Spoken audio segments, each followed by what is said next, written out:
ہم سے ابو بکر بن ابی شیبہ نے حدیث بیان کی، کہا ہم سے وکی نے حدیث بیان کی، انہوں نے شعبہ سے، انہوں نے حکم سے، انہوں نے عبد الرحمن بن ابی لیلہ سے، انہوں نے حضرت سمورہ بن جندب رضی اللہ تعالیٰ عنہ سے روایت کی۔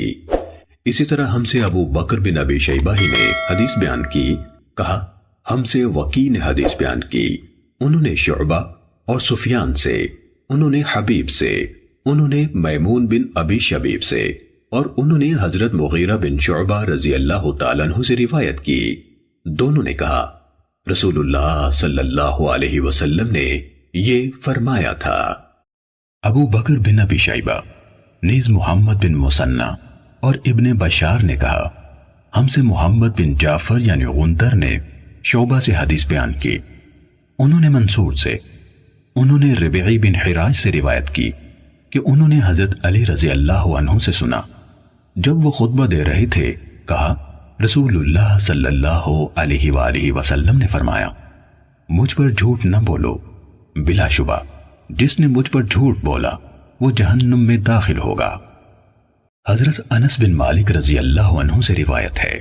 کہا مجھے تمہارے سامنے زیادہ احادیث بیان کرنے سے یہ بات روکتی ہے کہ رسول اللہ صلی اللہ علیہ وآلہ وسلم نے فرمایا جس نے عمدن مجھ پر جھوٹ بولا وہ آگ میں اپنا ٹھکانہ بنا لے۔ حضرت ابو ہریرہ رضی اللہ عنہ سے روایت ہے، کہا رسول اللہ صلی اللہ علیہ وآلہ وسلم نے فرمایا جس نے عمدن مجھ پر جھوٹ بولا وہ آگ میں اپنا ٹھکانہ بنا لے۔ سعید بن عبید نے کہا ہمیں علی بن ربیہ والبی نے حدیث بیان کی، کہا میں مسجد میں آیا اور اس وقت حضرت مغیرہ بن شعبہ رضی اللہ عنہ کوفہ کے امیر یعنی گورنر تھے۔ مغیرہ نے کہا میں نے رسول اللہ صلی اللہ علیہ وآلہ وسلم سے سنا، آپ فرما رہے تھے مجھ پر جھوٹ بولنا اس طرح نہیں جیسے میرے علاوہ کسی ایک عام آدمی پر جھوٹ بولنا ہے، جس نے جان بوجھ کر مجھ پر جھوٹ بولا وہ جہنم میں اپنا ٹھکانہ بنا لے۔